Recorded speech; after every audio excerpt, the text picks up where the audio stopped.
Hi, everybody. Welcome to the QB School. I am JT O'Sullivan. Today, Mac Jones, preseason, week 3, fired up, locked in. Let's get it going. Welcome to the QB School.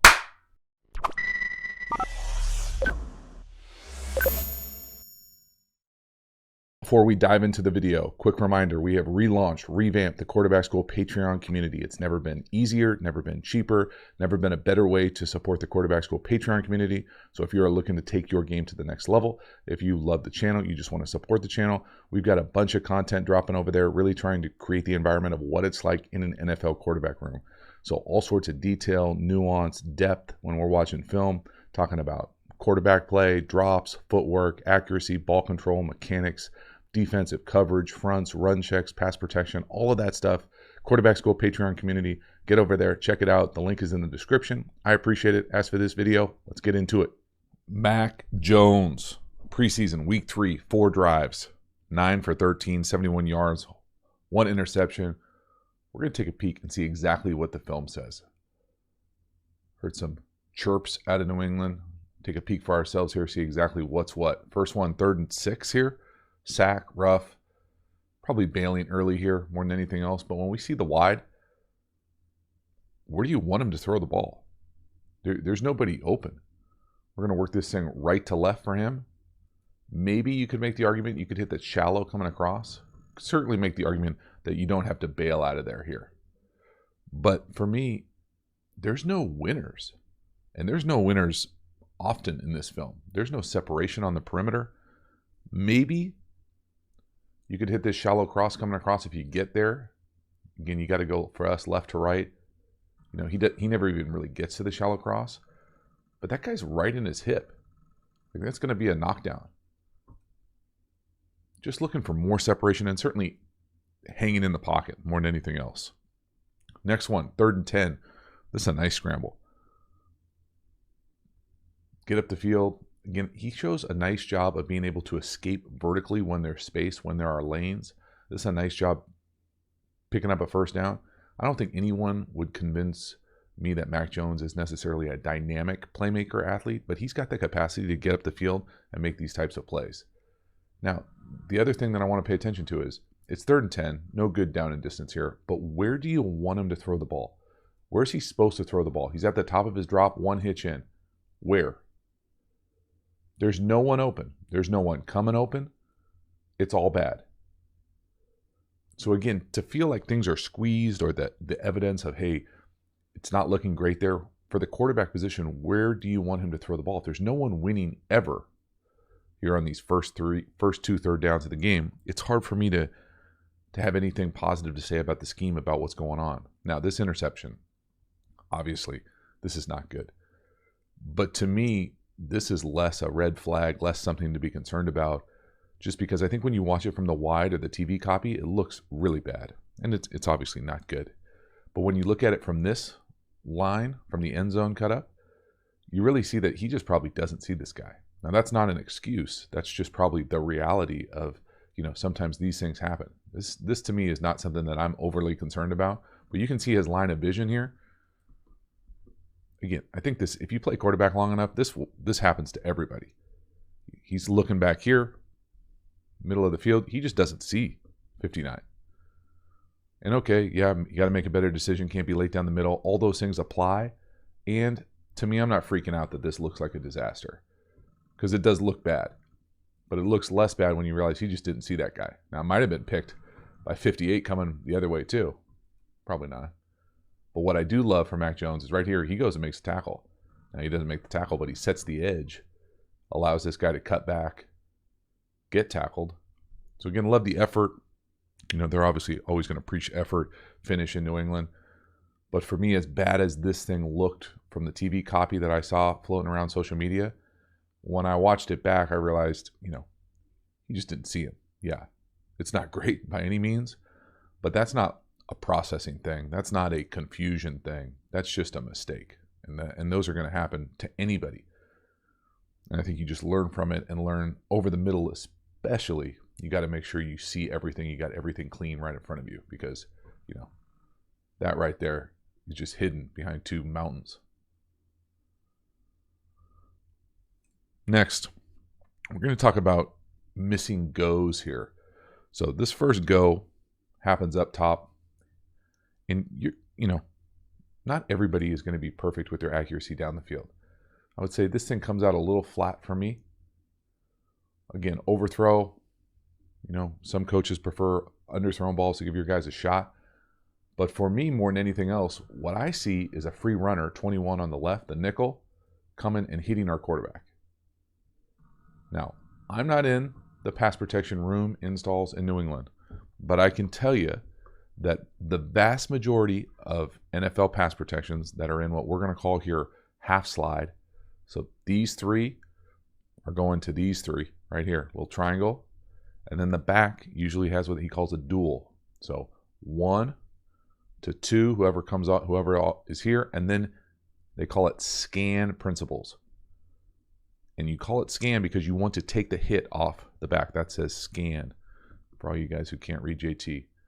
Okay, so up, nobody there, scan back, get into the check down. Now you got to do it quickly, and you can peek out the vision here. If someone's up on the line of scrimmage, you might just abort this side and go get it. You know, this guy doesn't look like he's a threat coming from distance. So up, scan, out. You got to take the hit off the quarterback. You cannot get your quarterback hit like this in the NFL, especially on 5 hitch throws. And this is how people get hurt. And again, for me, it's just, no, and again, this is just my assumption. That's on the back. Now, the other thing you could say here is potentially because the offensive line is going to 59, it looks like, you would love for that right tackle to get out there and hit 21. Again, we don't know the rules, but I can tell you that someone, it's either the right tackle or the tailback.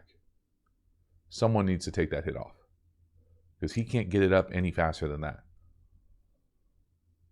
So again, just appreciating, you know, seeing 21 come from distance down here. You will get 5 in a hitch if he comes from distance, but you're going to get hit. And so for me, when I look around some of these misses down the field, now this one, you know, I would say the ball comes out flat. More than anything else, it's just a little overthrown. The next one here, 3rd and 9, bottom of the screen. They're going to run their motion that they've used forever, man or zone, trying to get the back on a little option route choice. Usually this thing is paired with a go or deep out down here to the bottom. And it's tough when you say, hey, oh, he gapped him, he won. But you would love to be able to just see this. So for me, he's obviously looking to our left, working the back, I'm going to guess, first. But because that back takes a while, it's really a 10-yard route, even though he only goes 5 yards. I would love to see him take a shot at this go at the bottom of the screen. So again, it's 3rd and long, no good options. When we talk about, again, progressions on how these things work, every team is going to teach us a little bit different. This looks like it's the first read. This is usually like a little option choice. Some teams allow you to go to the post. But this really takes 10 yards, right? The line of scrimmage is here. You run this thing at 5 yards. He's 5 yards in the backfield. It's a 10-yard route. You have time to peek this. So a lot of teams will either run a go, like a deep circus 7, a comeback, anything deep. But the go is my favorite because you can peek this thing for a shot, almost like an alert. So if he gaps him at the line of scrimmage, just rip it. Let it go, especially on 3rd and 10. It's going to be hard to get a first down throwing to the back on a choice or an option here. The other thing, so, okay, you missed this. You're not going to see this every time. But this, to me, he stumbles a little bit coming out of it, but this has got an opportunity for a first down. The check down from the tight end, yes, it's a completion. Yes, many NFL offenses will say punting after a 3rd down completion is okay. But I really think that this is a combination of just maybe missing these first 2 down here to the bottom for whatever reason. Now maybe the back just takes too long because he kind of gets hung up by the defensive end here. Can't let that happen to you. But man, we've got options. We've got chances for first downs here. But if it's muddy, all right, you just throw a nasty pick. Let's come back, just get a completion. Maybe he falls forward and gets the first. But to me here, you can just see there are little missing pieces, like the back getting hit here, messing up the timing, quarterback's vision.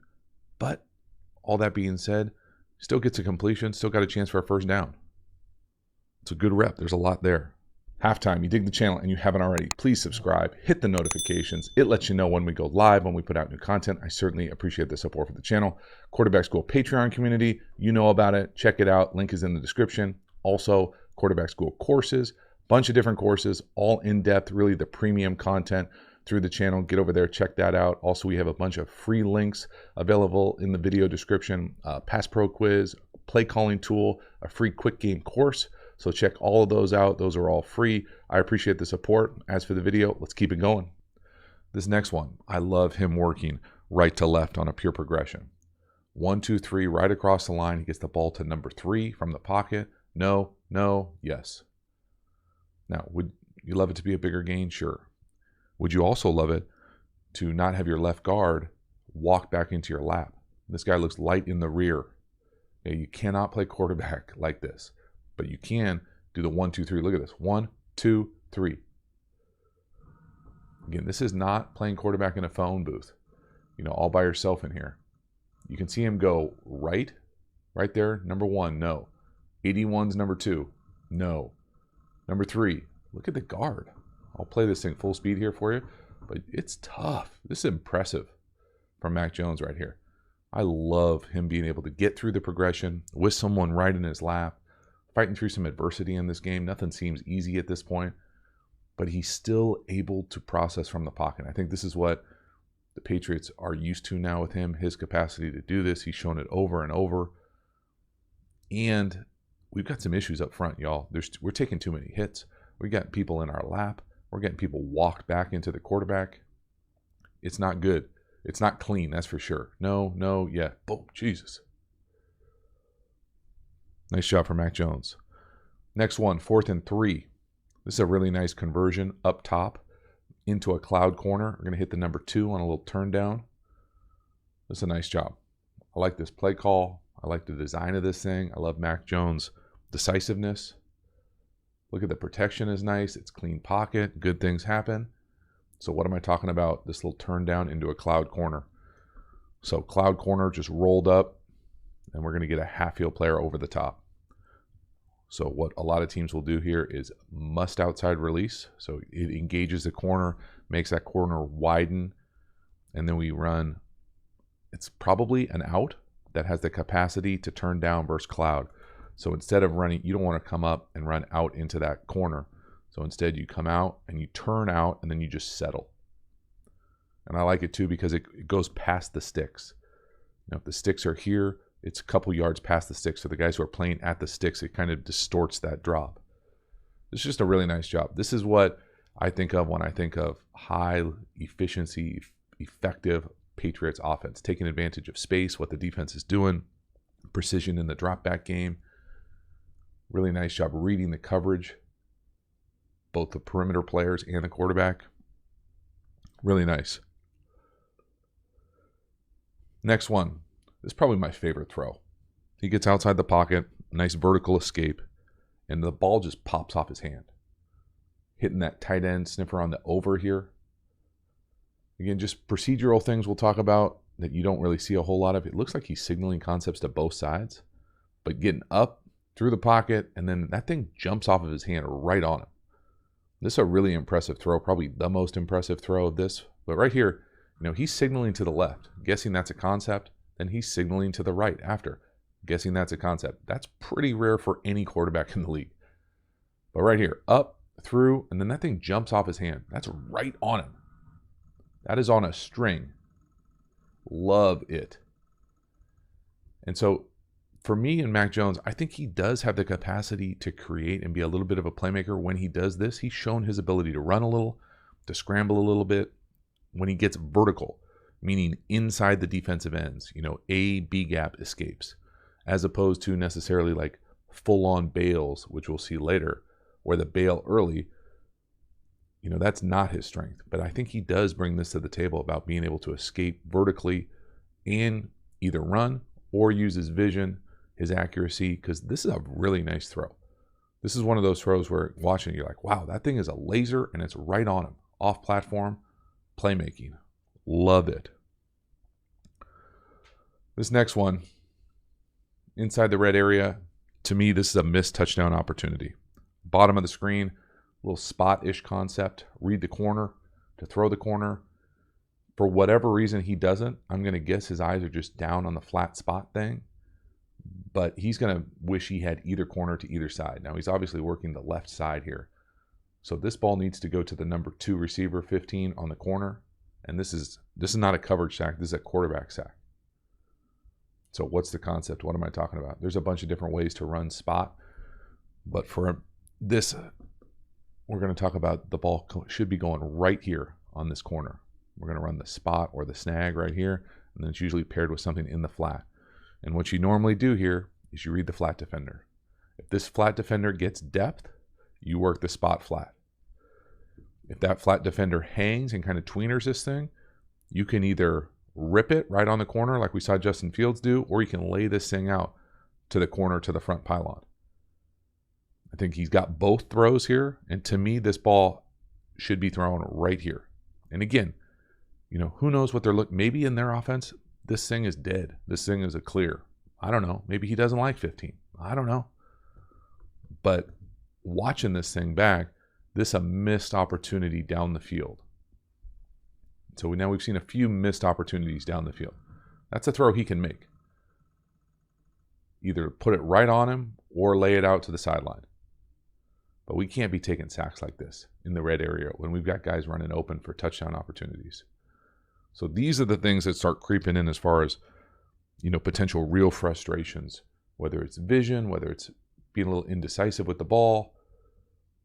But this one is tough.